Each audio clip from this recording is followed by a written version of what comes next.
Ya, Anda kembali di Kirap Sang Merah Putih, pemirsa. Tadi kita sudah dengarkan langsung ya laporan dari Chamar Haenda tentang bagaimana persiapan sebelum bendera merah putih, kemudian teks proklamasi ini diarak begitu ya Fani ya, melalui beberapa titik sebelum nantinya akan dibawa ke IKN. Lewat Bandara Halim. Ya? Betul, dari Monas terus kemudian ke Patung Kuda, dari Patung Kuda menuju ke Bundaran HI menuju ke Semanggi menuju ke Pancoran, dari Pancoran menuju ke Halim. Bandara Halim Perdana Kusuma dan nanti akan terbang ke Balikpapan, Kalimantan Timur.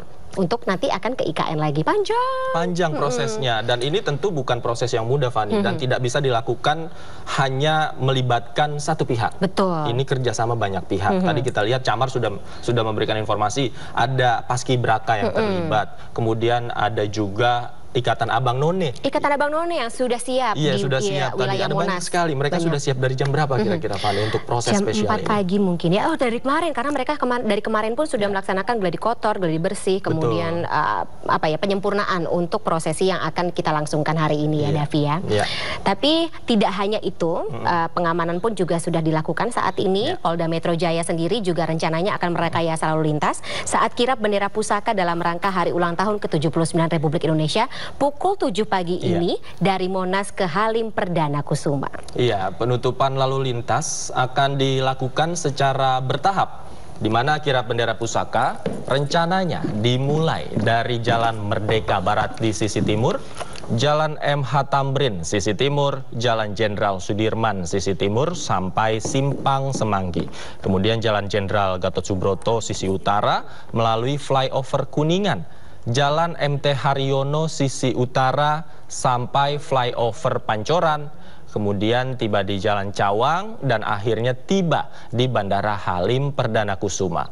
Rekayasa lalu lintas ini pemirsa berlangsung situasional pada beberapa ruas jalan yang bersinggungan dengan rute kirap mulai pukul 7 hingga pukul 10 waktu Indonesia Barat.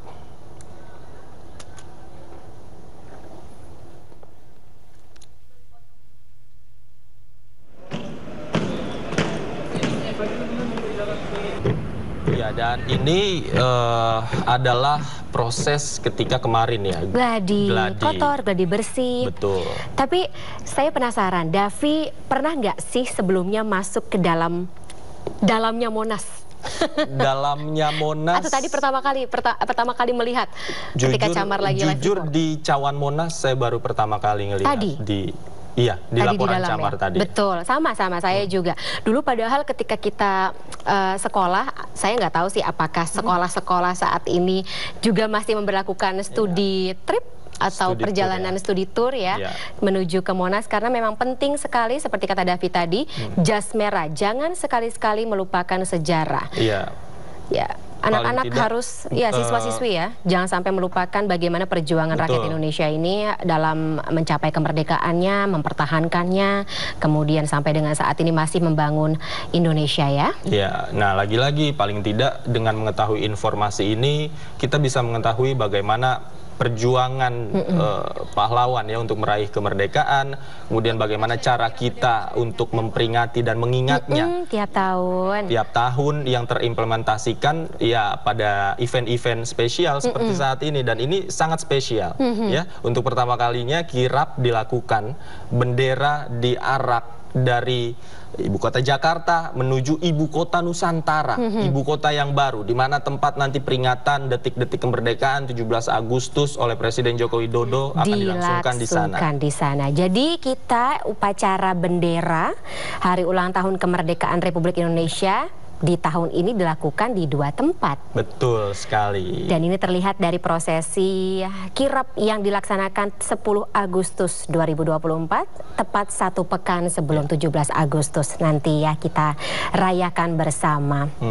Nah, ini juga kita lihat sudah siap ya, tidak hanya dari Paskibraka, kemudian pasukan berkuda. Iya, pasukan berkuda ini juga nantinya akan mengiringi prosesi kirap ini. Ada warga saya lihat juga, ada masyarakat, warga dan pelajar ya, pelajar yang serta memang dalam ikut serta kirap. ya.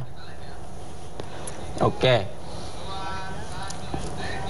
Nah, sekarang Fani dan pemirsa, kita juga akan memantau bagaimana suasana kirap bendera di sejumlah titik bersama rekan kami. Ada Giselia Nurrahma di kawasan Monas, kemudian ada Irfan Hardiansyah di Bundaran HI, dan ada Sahreza Zanski di Bundaran Semanggi, Galupandu di Bandara Halim Perdana Kusuma. Pertama kita ke Gisel terlebih dahulu. Gisel, seperti apa pantauan saat ini di tempat Anda berada, Gisel?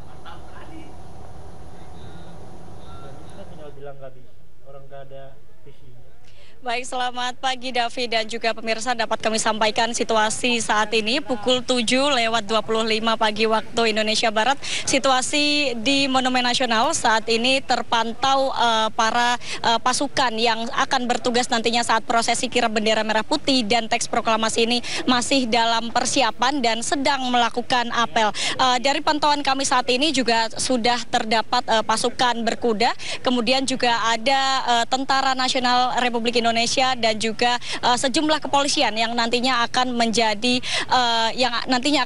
penjaga bagi prosesi kirap bendera merah putih ini menuju ke ibu kota Nusantara. Pemirsa, rencananya prosesi kirap ini akan dimulai pada pukul 8 pagi waktu Indonesia Barat, yang mana saat ini pukul 7:26, nantinya 30 menit lagi prosesi kirap bendera ini akan dimulai dengan rute awal Monumen Nasional Jakarta Pusat, tempat kami melaporkan saat ini. Nah, pemirsa, menarik ya, di depan Monumen Nasional, tepatnya yakni di Taman Pandang Istana, pemerintah menyediakan panggung hiburan yang menampilkan berbagai band musik, Ikatan Abang None DKI Jakarta, hingga ondel-ondel yang diiringi musik khas Betawi Gambang Keromong yang nantinya bisa dinikmati oleh masyarakat umum. Dari informasi yang kami dapatkan, prosesi kirap ini akan diawali dengan penyerahan duplikat bendera merah putih dan teks proklamasi yang ada di Ruang Kemerdekaan di dalam Monumen Nasional. Penyerahan ini nantinya dilakukan oleh Kepala Sekretariat Presiden sekaligus PJ Gubernur DKI Jakarta, yakni Heru Budi Hartono, kepada tim Purna Paskibraka 2023. Adapun tim Purna Paskibraka 2023 yang akan bertugas sebagai pembawa duplikat bendera merah putih adalah Kacina Ozora dari Provinsi Kalimantan Tengah, dan yang bertugas sebagai pembawa teks proklamasi adalah Keila Azahra Purnama dari Provinsi Sumatera Selatan. Selanjutnya nantinya ini bendera dan teks proklamasi tersebut dibawa menggunakan kendaraan taktis maung milik Tentara Nasional Indonesia dengan iring-iringan dari Paskibraka DKI Jakarta, pasukan berkuda hingga marching band. Adapun kirap ini nantinya Davi dan juga Fani akan melewati beberapa rute, diantaranya Patung Kuda, Bundaran HI, Cawang, hingga Bandara Halim Perdana Kusuma yang menjadi titik akhir prosesi kirap bendera di Jakarta. Kemudian bendera merah putih ini nantinya akan diterbangkan menuju ibu kota Nusantara yang berada di Kalimantan Timur, yang menjadi lokasi upacara Hari Ulang Tahun Republik Indonesia yang ke-79 bersama dengan Presiden Republik Indonesia Joko Widodo. Pemirsa, sebagai informasi bahwa kirap bendera kali ini merupakan sejarah karena sebagai pertama kalinya duplikat bendera merah putih dan teks proklamasi ini dibawa menuju ke ibu kota Nusantara atau IKN yang terletak di Kalimantan Timur. Pemirsa, tidak hanya disaksikan oleh banyaknya awak media yang ada di sini, namun masyarakat umum ini juga bisa menikmati secara langsung prosesi kirap bendera dan teks proklamasi yang ada di Monas, yang mana jika kami melihat di Monas sendiri ini sudah terpantau banyak sekali masyarakat umum yang sudah berdatangan untuk berkumpul dan sangat antusias untuk melihat prosesi kirap bendera sejak pukul 6:30 pagi waktu Indonesia Barat. Demikian Davi dan juga Fani. Dari Giselia kita beralih ke Irfan Hardiansyah di Bundaran HI. Irfan, silakan, bagaimana persiapan kalau di titik tempat Anda melaporkan saat ini?